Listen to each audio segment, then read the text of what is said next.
कर लीजिए ये कार्ड करता हूँ। नो भेजे भेज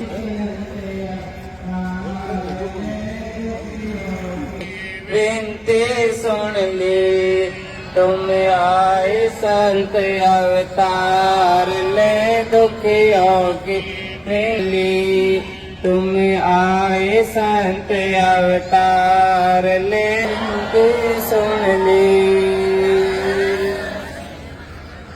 तुम खुद कष्ट से लेते पर औरों को राधा राधा दयाल की दया राधा स्वामी सहाय राधा स्वामी इस साल आने का योग काफी दिन से मन में संकल्प था, लेकिन वो योग बना नहीं।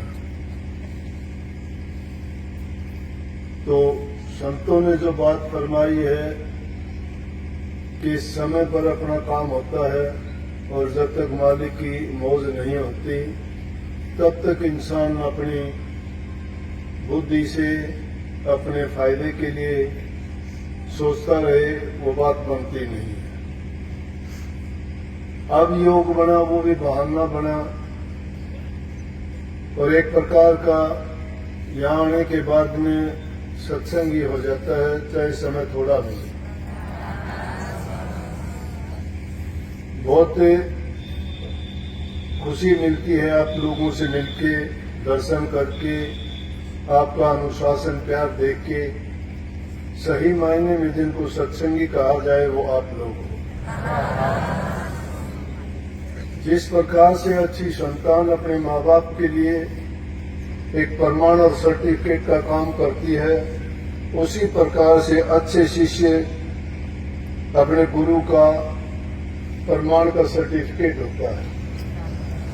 क्योंकि जिनको अच्छी शिक्षा मिलती है वो नेक इंसान बनते हैं, सद्गुणों को अपनाते हैं, बुराइयों को छोड़ते हैं, आपस का प्रेम, भाईचारा, मित्रता और एक दूसरे की सहायता जब उनके दिलों में होती है तो वो उनको सच्चे मायने में सत्संगी बनाती है। नाम भक्ति करना बड़ा कठिन है किन लोगों के लिए जो बुरी आदतों को नहीं छोड़ते, जो अच्छी आदतें अपना लेते हैं, उनके लिए नाम भक्ति करना मुश्किल नहीं, वो बिल्कुल आसान हो जाता है। तो समय समय पर जो उपदेश, सत्संग, शिक्षाएं आपको जो दी जाती है, बताई जाती है, ये एक प्रकार के रिफ्रेशर कोर्स मानिए आप।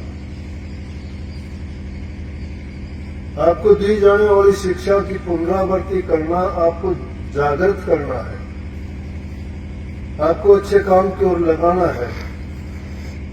जो हमें भूल पड़ जाती है या हम कुछ लापरवाही करने लगते हैं, ज्यादा समय अगर निकलता है, सत्संग से दूर रहते हैं, गुरु से दूर रहते हैं, तो मन अपना दाव चला लेता है। और जब मन अपना दाव चला लेता है तो माया भी अपने खेल खिलाने शुरू कर देती है। एक बार जब उनके दाव में फंस जाता है तो समझो कि वो लाइन से भटक जाता है, फिर आना बड़ा मुश्किल होता है। तो इसलिए जो सत्संग होते हैं बार बार जब उसको याद दिलाते हैं तो एक तो उनको भूल नहीं पड़ती है, दूसरी मन में कई बार ऐसे भ्रम पड़ जाते हैं कि उन भ्रमों का निवारण तभी होता है जब हम सत्संग में जाते हैं। सत्संगियों के द्वारा उनके साथ हमारी ज्ञान चर्चा होती है, नाम के बारे में, भक्ति के बारे में, सुमन के बारे में, ध्यान अभ्यास के बारे में। तो हमारे मन पर जमने वाली जो माया की और मन की मैल है वो धुलती रहती है साथ ही साथ। अगर किसी मकान को बंद कर दिया जाए, काफी दिन तक उसको संभाला नहीं जाए, तो उसमें धूल मिट्टी जम जाती है, मकड़ी जाले कर लेते हैं, मच्छर अपना वास कर लेते हैं, जगह मिले तो चकचुंदर और कबूतर अपने घर बना लेते हैं। इसी प्रकार से हमारा हृदय भी है। अगर इसको कुछ दिन के लिए हम इसकी सफाई ना करें, और इसकी सफाई किस चीज से होगी? बाहर की सफाई तो गुरु के दर्शन से, वचन के सुनने से होगी। अंदर की सफाई गुरु के नाम जो हमें मिला हुआ है उसके सुमरण से, ध्यान और अभ्यास से होगी। अगर बाहर की सफाई नहीं होती है तो अंदर की कैसे होगी? तो शुरू में जो मैंने बात कही थी कि अच्छे सत्संगी अपने गुरु का एक सत्य प्रमाण होता है, वो ये दिखा देते हैं कि ये किसी अच्छी जगह जाता है, क्योंकि उसका व्यवहार, उसका बोलचाल, उसकी मंशा और उसके विचार जब दूसरे किसी नए आदमी से मिलते हैं तो भी वो जाहिर हो जाते हैं। क्योंकि इंसान जिस किस्म का होता है, जहां कहीं जाएगा वो अपनी आदत के अनुसार, अपने विचार के अनुसार और जिस ढंग से अपना जीवन जीता है उसी अनुसार वो वहां बर्ताव करेगा। तो उनके बारे में सोच लेना या अंदाजा लगा लेना ज्यादा समय नहीं लगता, पता चल जाता है कि इंसान कैसा हो। तो मैंने ये कही कि आपको जब देखता हूं तो ये आपका जो प्यार, आपका विश्वास, आपकी श्रद्धा, थोड़ा समय था, कहने लगे मैं थोड़े समय के लिए आऊंगा। बोला संगत को बुलाएं कि नहीं? मैं थोड़े को बुला लेना, फिर वहां पता लगेगा तो थोड़ा कौन आएगा, सब आएंगे। तो बहुत अच्छी बात है।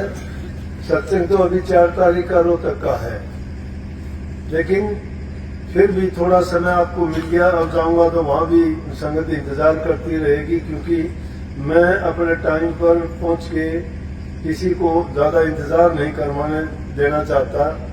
मैं चाहे तकलीफ क्यों ना उठा लूं, लेकिन सत्संगियों के लिए जीवन है, उनके लिए मेरा प्रयास यही होता है कि उनको मैं समय पर हाजिर मिलूं, और जो आस लेके आते हैं दूर से आशीर्वाद के लिए